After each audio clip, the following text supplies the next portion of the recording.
Olavo, meu amigo, que show! Hoje vamos finalmente provar, são 3 safras, né? São 3 safras, isso, do Clos du Zat, um projeto de 3 irmãos em Grave, onde eles se reconhecem ali como o berço da Cabernet Sauvignon. Então é um vinho 100% Cabernet Sauvignon desta pequena área em Grave. E o Pagliari me chamou a atenção do invólucro, que é raro um invólucro com essa qualidade, ainda mencionando as safras, né? Perfeito. Pô, mostra um cuidado especial, né? QR Code também para certificação da garrafa. Ah, tem isso também, olha aqui. Code. Hoje o pessoal tem que se cercar de... Com certeza, ainda mais no Brasil, hein? Nossa, pelo amor de Deus. Bom, obrigado pelo convite. Obrigado a você pela participação. Oui, parfaitement. Okay. Peut-être je vais commencer par une petite présentation des vignobles de Mignard, et puis après les Clos du Zat, et puis après je parlerai de ça. Un moment. Ele vai começar com uma pequena apresentação do Clos du Zat e sobre a vinificação e sobre o vinho. Donc, je m'appelle Bruno Mignard, je suis producteur de Noël, dans la région des Graves, et je suis producteur, nous sommes 3 frères associés. Ele se chama Bruno Guignard, ele é o proprietário e enólogo do Clos du Zat e de um outro lugar lá do Cantina. Nous sommes producteurs sur environ 140 hectares avec différents domaines qui sont tous dans les Graves. Eles são proprietários de 140 hectares de Bordeaux, área de Grave. Et puis, il y a environ une dizaine d'années, nous avons acheté le domaine du Clos du Zat. Há 10 anos, eles compraram o domínio do Clos du Zat. Ce domaine, il avait quelque chose de spécial, c'est qu'il avait des graves et des graviers, des galets d'une taille assez exceptionnelle. Et on a plusieurs idées de produire du Cabernet Sauvignon, c'est vraiment incroyable, quelque chose de vraiment incroyable. Esse domínio tem algumas especificações, entre eles têm granier, que é granuloso, e eles podem fazer, né, desenvolver a Cabernet Sauvignon. On savait qu'à Bordeaux, peut-être plus que dans notre région, il est très difficile de faire un vin sénégalais. Parce qu'à Bordeaux, il y a bien sûr les grands classés, et il y a peu de vins qui ont réussi à sortir avec un vin sénégalais à côté des grands classés. Bruno, pardon, j'ai pas compris. C'est difficile de produire un vin, pardon? À Bordeaux, il est très difficile qu'il y ait un vin exceptionnel qui arrive à sortir, à émerger sur le marché, parce que les grands coups cassés, ils prennent toute la place. Alors que dans d'autres régions, comme le Rhône, la Bourgogne, il y a quelques très grands vins qui arrivent à sortir. Ah. À Bordeaux, c'est difficile de produire un vin comme par exemple un Bourgogne. Pardon? Um português. Acontece isso, viu, gente? Vocês têm que me avisar. Porque às vezes eu falo nos 2 idiomas e aí chega uma hora que eu não sei qual idioma que eu tô falando. Em Bordeaux é difícil de produzir um vinho como na Borgonha, que é um vinho mais fino, mais elegante, mais, como que eu posso dizer, mais caro mesmo. Porque em Borgonha existe um trabalho, existe uma tradição de vinhos mais específicos. Espero que tenha sido isso, porque algumas palavras que eu não entendi, mas foi isso que eu entendi no geral. Desculpem, tá? Me avisem que eu tô falando francês, tá? Por favor. S'il vous plaît, Bruno. Donc, comme on a pensé qu'il était important que quelqu'un à Bordeaux nous aide à construire ce vin sur le gaz. Et j'ai eu la chance de rencontrer Jean-Luc Devin et son frère de projet. E agora estão construindo esse vinho de alta gama, o que fala em francês haut de gamme, é um vinho super especial, um vinho realmente diferente dos outros, acima do que a gente está bebendo no dia a dia. Bien sûr, Jean-Luc Nevin, il est propriétaire du Château Barbeau, un premier cru classé à Saint-Émilion. Au début, il m'a dit non, je n'ai pas le temps de m'occuper de ça, mais on va aller regarder nos terroirs. Jean-Luc, todo mundo conhece quem é o Jean-Luc? Jean-Luc Tournevan. Tournevan, todo mundo sabe quem é? Não? Alguém não sabe? Pode levantar a mão, eu explico. O Jean-Luc Tournevan é um produtor de vinho em Bordeaux que ficou muito conhecido como vinhos de garagem, que são vinhos que ele fazia em casa e um dia foi reconhecido como um dos melhores vinhos de Bordeaux. Então ele ficou reconhecido mundialmente. Eu estou fazendo uma pequena explicação. Então ele hoje é reconhecido mundialmente como um ótimo enólogo e os vinhos dele são procurados, são vinhos que todo mundo quer consumir, que é um vinho de garagem que a gente chama. E o Jean-Luc Tournevan trabalha junto com o Bruno neste vinho que nós vamos tomar hoje. E quando ele viu essa propriedade, ele chegou para o Bruno e falou: vamos ver a propriedade, vamos ver o terroir. Ele é um consultor. Eles trabalharam juntos. Bruno, il est consulteur ou vous avez fait ensemble? Il est consultant. Ele é um consultor, exato. Ok. Okay.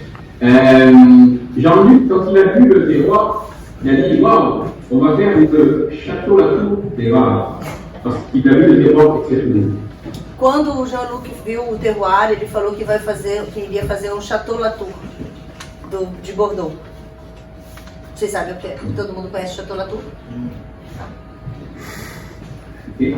Donc, nous avons commencé avec le millésime de 2018. Et ce projet, il y a plusieurs points importants que je vais vous expliquer. Eles começaram com o milésime, a safra 2018. E depois de 2018, desculpa? Après 2018? Não, pardon. Après 2018, j'ai pas compris, pardon.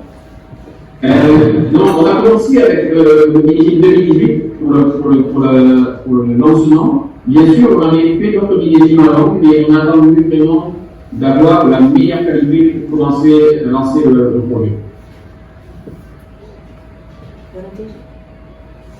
Eu não entendi o som. J'ai pas Tu compris. peux répéter, Bruno? Bruno, tu peux répéter, j'ai pas compris la... Et donc, Claude Usage, le domaine, on a retrouvé l'histoire de 1700, quelque chose. C'est très curieux. Mais nous, quand on a fait ce nouveau projet, le premier millésime, c'est 2018. On a fait des essais, bien sûr, avant, mais on a attendu d'avoir la qualité de très très haut niveau pour le lancement de la mise en bouteille. Obviamente eles tiveram outras safras, 2017 por exemplo, mas não havia alcançado a qualidade que eles julgavam ser a melhor para ser o que o terroir merecia. Então, foi a partir de 2018 que esses vinhos vieram ao mercado e foram lançados, mas já foram feitos anos anteriores. Ok.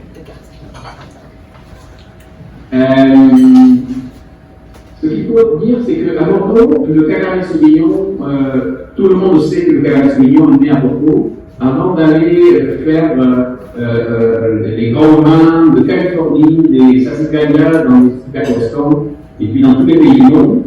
Donc tout le monde sait qu'il est né à Bordeaux, mais il y a peu de gens qui savent dénomer dans les bars chez nous.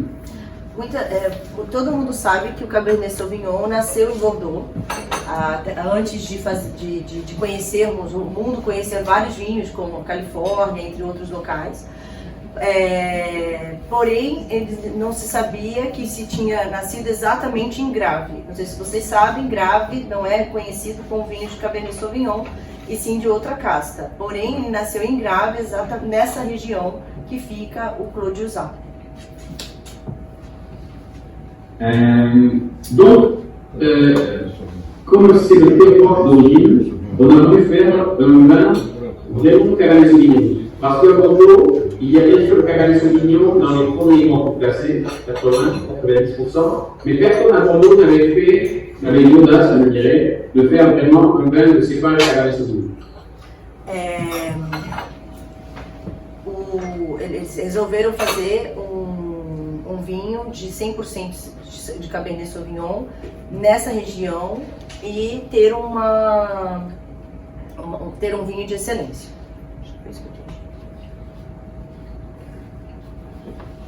Ok. Donc, Jean-Luc, vous avez aidé. Donc, on a dit on va faire le meilleur vin possible. Mais on sait aussi que pour produire un bon vin, il faut un bon temps de temps, mais il faut aussi mettre toute la précision de l'excellence qu'il y a dans tous les mondes. A ideia é colocar toda a excelência, todas as características de um grande vinho nessa garrafa, nesse vinho que a gente vai beber hoje. Pour la vinification, les raisins ont été ramassés à la boutique dans des petites cagères. La vinification, pardon? Pour la récolte, on a ramassé le raisin dans des petites cagettes. Eles escolheram as uvas em pequenas caixas, em pequenos lugares. Não sei se vocês sabem que a diferença é que quanto menor, diferentemente as uvas não ficam perto uma da outra, elas não quebram e fica mais fácil para escolher depois, para fazer a triagem. Continue. Je peux continuer, Bruno.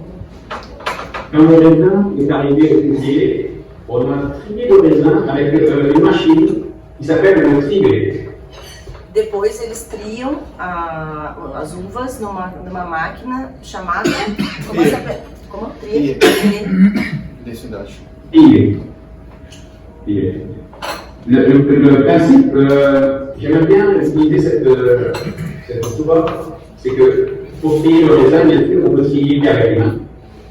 On peut trier, il existe aussi de trier avec un laser, d'accord? Et puis, il existe le trier. Donc déjà, je vais expliquer ça carrément, il y a ces trois façons, et après, je vais expliquer le trier. Après trier sur cette machine, vous allez trier à nouveau, c'est ça? D'abord, carrément, il faut réfléchir que pour trier le raisin, il y a plusieurs façons. La plus connue, c'est à trier avec les mains. Pour trier les petits morceaux, il faut enlever. Le deuxième système, c'est avec le trio optique. Le trio optique, c'est avec le laser. Et le troisième système, c'est avec le soudé. Et après, je vais expliquer. Il faut que tu dises qu'il y a ces trois systèmes déjà. Só uma triagem, obviamente é tudo feito à mão em caixotes, vai para a triagem do maquinário Tribé, que ele é uma máquina de densidade, então se tria as uvas por densidades, depois vai para uma outra máquina que se tria a uva por densidade e tamanho. Então são duas triagens. Depende do que você quer com isso, que você vai escolher uma uva maior, uma uva menor, uma uva com mais casca, uma uva com menos casca. Depende do que você quer com o vinho, que você vai escolher as uvas específicas. Continue, Bruno. Alors, c'est bon? Oui, c'est bon. Le principe du trier, c'est un peu, bien sûr, le principe de trier le raisin, c'est de garder les meilleurs raisins. Donc le système du trier, c'est un petit peu comme quand on va acheter du melon au marché, on a deux melons qui ont la même taille et puis la même couleur, et qu'on va trouver le plus mieux. Está explicando sobre a máquina, Tribé, como é que funciona. São rolos que você obviamente regula a densidade, o espaçamento entre eles, que vai selecionar a uva pelo tamanho que você deseja. Bien sûr que le fumé, c'est le plus lourd parce que le sucre, il est plus lourd que l'eau. Et pour le raisin, c'est la même chose. Fala francês. O que ele quer dizer é que ele vai escolher, às vezes, o que tem mais açúcar, por exemplo, quando a uva ela tem menos casca, ela tem mais açúcar, por exemplo, ou o contrário, que assim ele vai escolher de acordo com aquilo que eu falei logo no início, de acordo com qual objetivo ele quer com aquela safra, com aquele vinho específico. Okay. Donc le système, c'est qu'on va mettre les raisins dans un moulin de jus, et les graines les plus lourdes vont tomber, et celles qu'on va garder, Et les plus légères, elles vont flotter et on va les sortir. Ele está explicando que a questão da densidade, ele vai colocar dentro de um tonel com vinho e o que tiver mais leve vai subir, o que tiver mais pesado vai descer. E de novo, ele explicou que quando que tem mais açúcar, quando não tem mais açúcar, e aí ele vai escolher de acordo com o que ele precisa para aquela safra ou para aquele vinho que ele está procurando.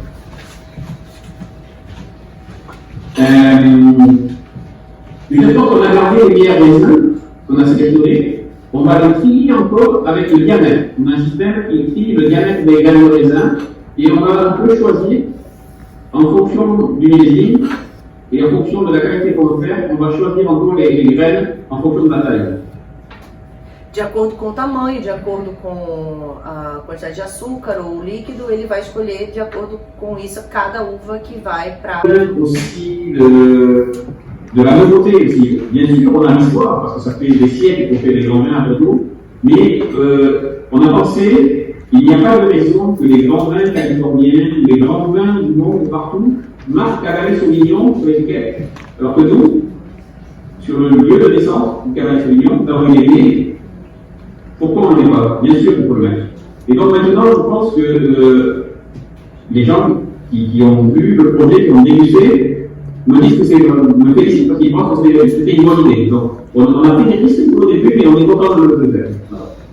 Não, todo mundo foi contra ele colocar o nome de Cabernet Sauvignon no vinho, na etiqueta, porque, no rótulo, né? Tô pensando aqui em português, eu tô conseguindo, no rótulo, porque ele em Bordeaux não se faz isso, não deve colocar, todo mundo foi contra.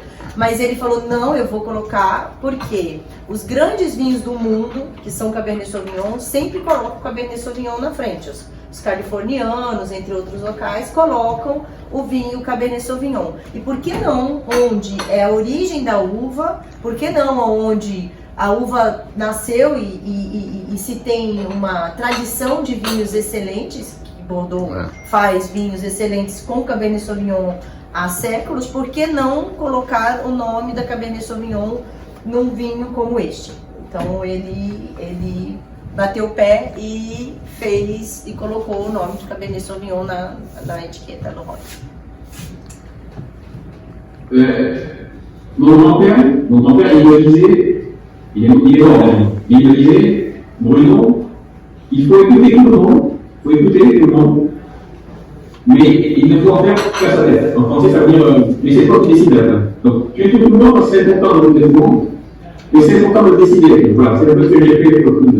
Ele diz que a gente tem que escutar as pessoas, mas a gente tem que pensar com a nossa cabeça. Voilà. Donc ça c'était pour le packaging. Maintenant je vais parler de la distribution. On va parler de la distribution du vin. La distribution. La vente. A venda. La distribution.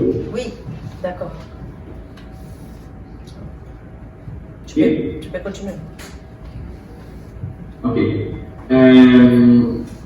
Donc, pour la distribution, on a réfléchi, on ne savait pas si on allait vendre en primeur.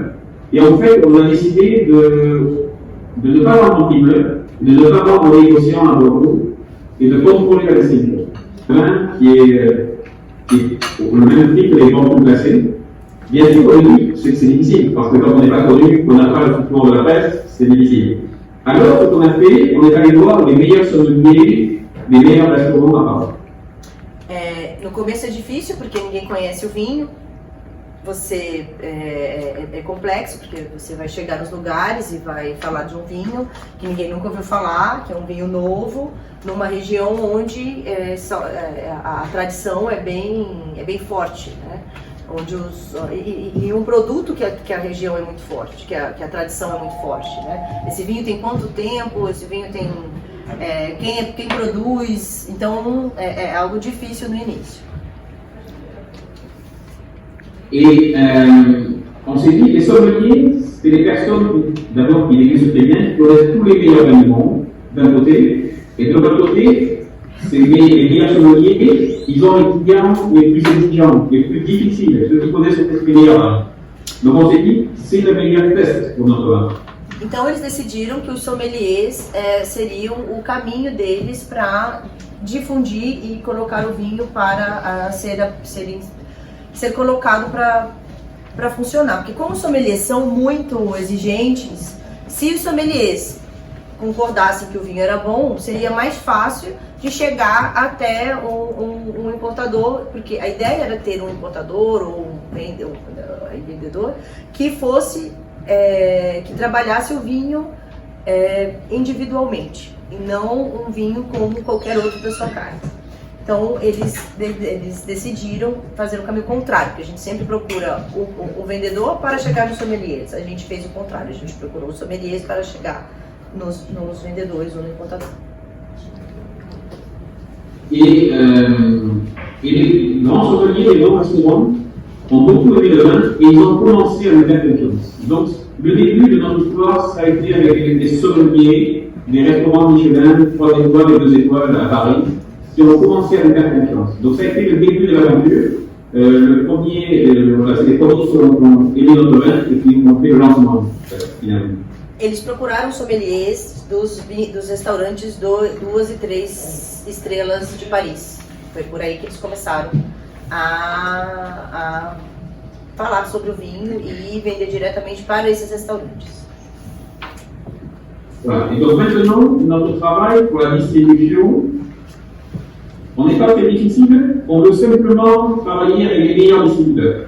C'est pas plus difficile que ça. Voilà. Maintenant, on discute et qu'on rencontre. C'est pour ça que je suis content d'être avec vous et avec vos labos au Brésil, parce que je sais que maintenant le produit est dans des bonnes, et ça c'est très important. Então, a ideia era procurar os melhores distribuidores do mundo, e ele está muito contente de estar aqui com o Olavo e com vocês, porque ele sabe, ele sabe que vai ser um trabalho bem feito. Donc là, je vous ai fait un peu une présentation du Globusal. Avant de passer à l'explication, peut-être si vous avez des questions. Se vocês têm alguma pergunta. Eu queria saber um pouquinho mais sobre a coisa daquele QR Code que tem o rastreamento, que ele falasse um pouquinho. Dites-nous des noms sur le QR Code, parce que chaque bouteille a un QR Code pour savoir quelle est la bouteille, quel est le nombre, etc. Tu peux dire un peu le QR Code de la bouteille, parce que la bouteille... Alors d'abord, le QR Code ici, je ne sais pas si vous voyez, en haut, derrière la capsule. A mamãe. O Didu perguntou porque cada garrafa tem um QR Code que coloca o seu nome, o seu número. Ele está contando que tem 2. Um é um em cima da garrafa. Continue, Bruno. Donc ça c'est le QR Code, c'est pour le client pour vérifier le vin il est authentique. Ah, para saber que o vinho é autêntico. Para a gente saber que o vinho não é uma cópia. Parce qu'en Asie surtout, au Brésil je ne sais pas, hein. En Asie il y a beaucoup de contrefaçons. Ici, c'est terrible. Le monde, Bruno. Pardon. Le monde é um problème avec la copie des vins, etc. Mais au Brésil Ah oui? Aussi. Beaucoup. okay. Ici, c'est vin, c'est whisky, c'est vodka, c'est tout. La femme aussi. Alors, il y a le QR Code qui est ici, là, pour la garantie. Il y a aussi, et c'est ça, je ne vous ai pas montré, mais dans l'étiquette, dans la capsule et le bouchon, on a mis comme des codes. Et si on a une bouteille, il y a une goutte, on peut vérifier l'origine de la bouteille. Avec le QR code de l'étiquette et du bouchon, c'est ça? Non, alors oui, il y a, si tu veux, j'ai un ami qui est en Suisse, qui travaille dans les billets dedans, et puis les passeports, et puis les certificats pour les vols. D'accord? Et quand on a fait ce projet, qui était un peu fou, on a fait le projet comme si ça allait être un très grand succès. On n'est pas contre de rien, presque rien. Il y avait des droits, ce n'est pas rien. Et quand on a fait ce projet, on a tout fait comme si ça allait être un grand succès. Et donc, on a voulu aussi protéger le vin. Et j'ai un ami en Suisse qui s'occupe des certificats d'origine et qui m'a expliqué que pour la contrefaçon, ce qui est important, c'est qu'il y a plusieurs systèmes dans le guide d'ordre ou dans la montre qui permet de vérifier avec plusieurs appareils l'origine. Parce que celui qui copie, il peut tout copier. Mais s'il ne sait pas combien il y a de codes et de certificats dans l'objet, c'est très difficile de tout trouver. Tu comprends? Oui. Então ele colocou vários códigos onde não tem como, quer dizer, pode copiar. Mas se você compra uma garrafa da pessoa certa, você vai saber que tem esses códigos, você pode confirmar que a garrafa tem 2 ou 3 códigos nela para você saber a origem, de onde veio e qual é a garrafa, qual é o número, e tem várias situações para você saber que aquela garrafa é única e é sua. É la partie ou l'information, la suggestion que Jean-Luc a apporté au vin. Alors, Jean-Luc, il n'est pas spécialiste de la Sauvignon, bien sûr, il est spécialiste du Merlot. Mais ce qui était important avec Jean-Luc, c'est qu'il nous a donné la précision pour travailler sur le très haut niveau, pour faire des très grands vins. C'est surtout dans sa façon de travailler que ça nous a aidé sur l'approche des détails qui font la différence toujours sur le très grand vin. O Jean-Luc ele é especialista em Merlot, ele não é especialista em Cabernet Sauvignon, mas o que ele trouxe foram os detalhes de como trabalhar com a uva. Bruno, tu es là? Ah oui, d'accord. De como trabalhar com os detalhes de como fazer um vinho de excelência.